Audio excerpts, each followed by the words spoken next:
Hello. In January of 2023, I took a trip to Fairbanks, Alaska with the hope of seeing the Northern Lights.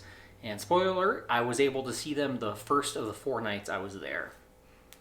The morning of my flight was the beginning of a snowstorm, which delayed things for a few hours. They were shorthanded loading bags onto the plane, and then they had to de-ice it. As the flight attendant explained to us, they get the entire airplane, so all the snow is off the airplane. It's completely clear of any kind of snow. And then they put a different type of de-ice fluid. It's type 4 fluid, and that lasts for a lot longer, and that gives us the time we need to take off while it's still snowing. So if anybody's interested, maybe that's boring, I don't know. Maybe I'm bored, and that's why I'm telling you. And after that, I was on my way to Fairbanks with a short layover in Seattle.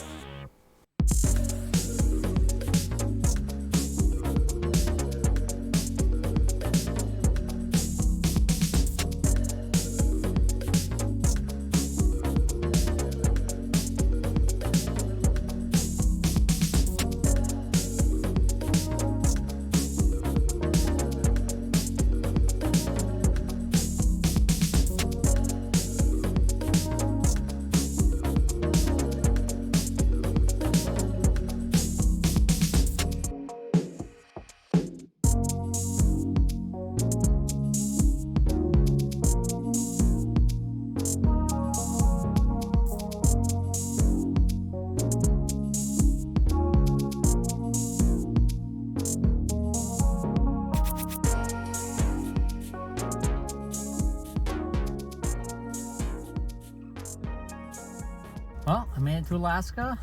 Pretty amazing that I'm here. I can't believe it. Yeah, just got the rental, Ford Ranger. They didn't have what I wanted. I just wanted an SUV, and they have it, so they upgraded to this. Pretty neat.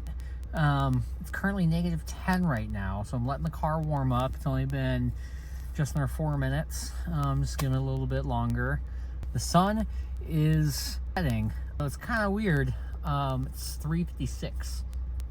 Yeah, but I'm pretty excited. I made it. Yeah, it's pretty amazing.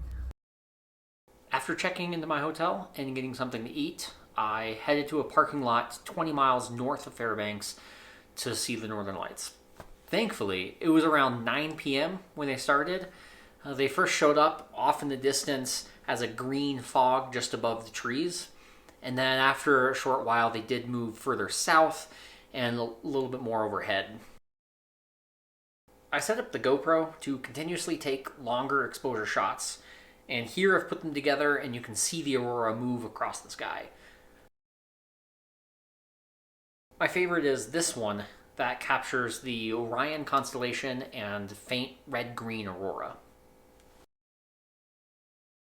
The next morning, I left for Castner Glacier, which is a 3-hour drive from Fairbanks.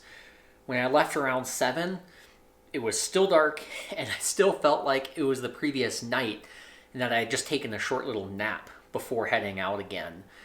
The sun rose eventually around 10, and then it felt like the next day. While it was a long drive, I was looking forward to seeing the landscape of Alaska, just to get more out of the city. And I even got to parts where the radio just went blank, which was nice.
I'm here at the start of the Castner Glacier Trail.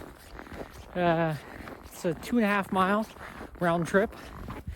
If the path stays just like this, then it will be pretty easy to find it. For trip report, just a few days back, said that they didn't need snowshoes. But yeah, so I'm assuming it hasn't snowed since then, judging by this path. Yeah, we'll see.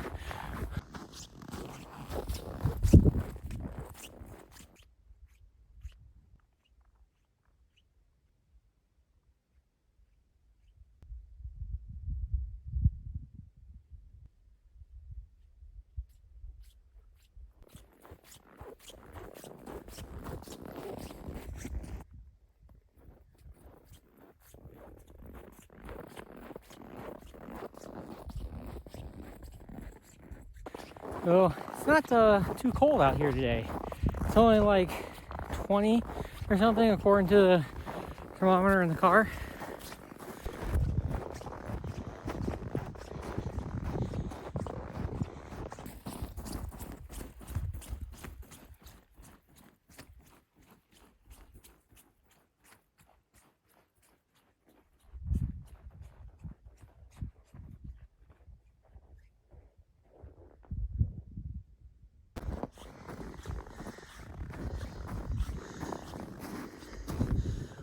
Ooh, check that out.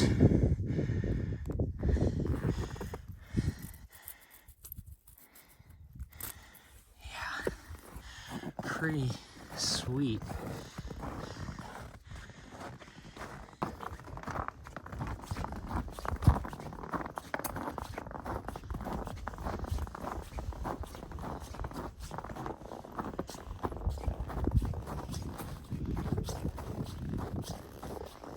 Insane. I've never seen a glacier in real life before, so this was something that was very cool and unique, and I'm glad I went out to see it. After the arch of ice, when you walk further back, there is a cave that you can go into. It's not very deep, but it's big enough to explore. And inside there's parts of the ceiling that were just covered with ice crystals, and then there's the other part where it's just a flat, frozen river, but then underneath you can hear running water underneath the ice. When you got up close to the glacier, you could see several inches into it. You can see air bubbles, you can see dirt, you can see rocks just stuck there, frozen in time. Other parts of it where the glacier has melted more, those were on the surface and you can touch them and rub your hands on it. There was even one spot that was just above you, that it was just like a rock the size of a basketball, just ready to fall when the ice melted a little bit more.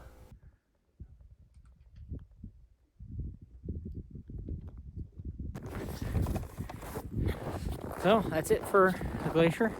It's time to head back to the truck and make myself some lunch.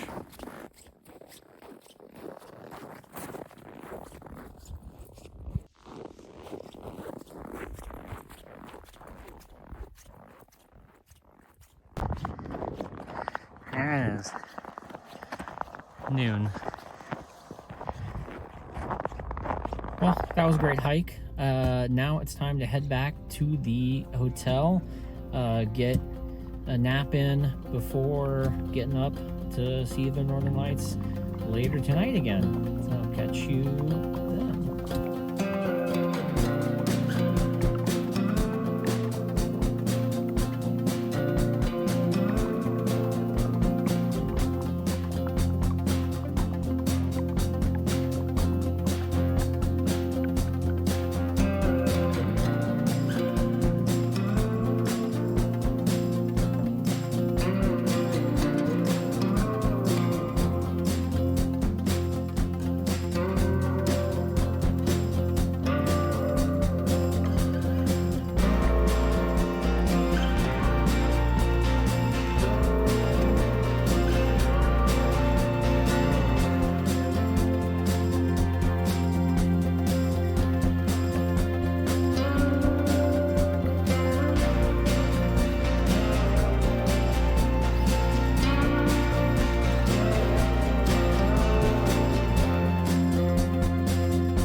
I absolutely loved the drive back.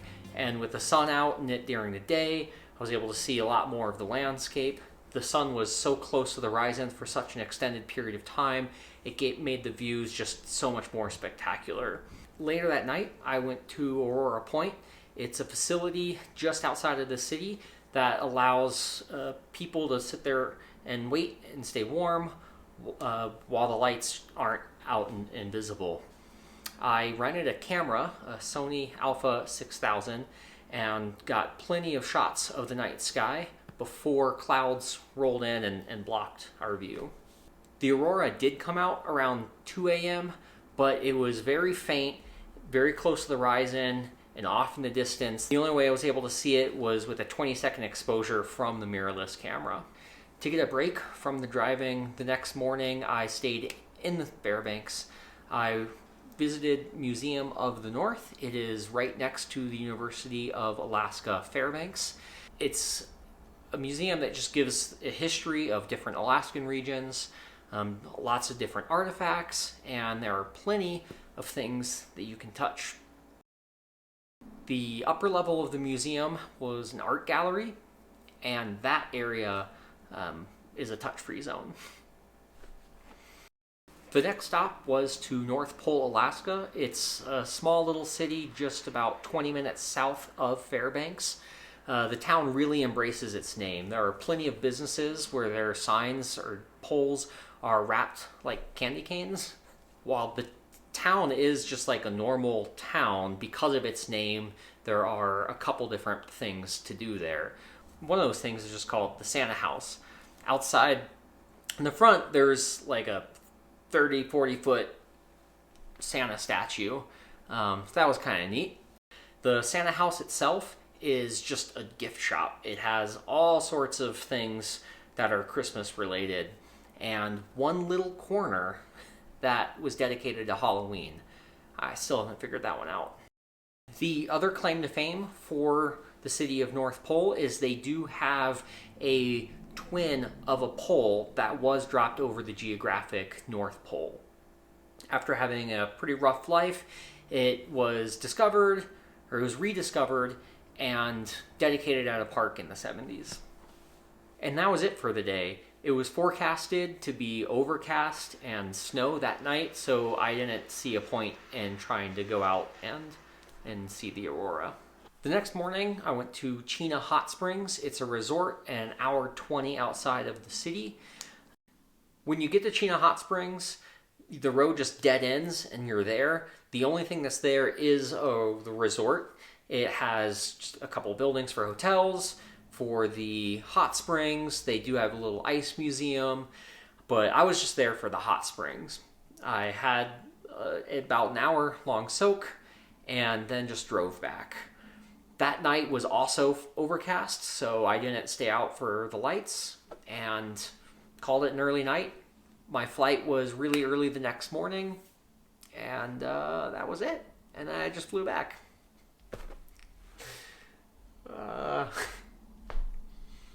Such an abrupt ending.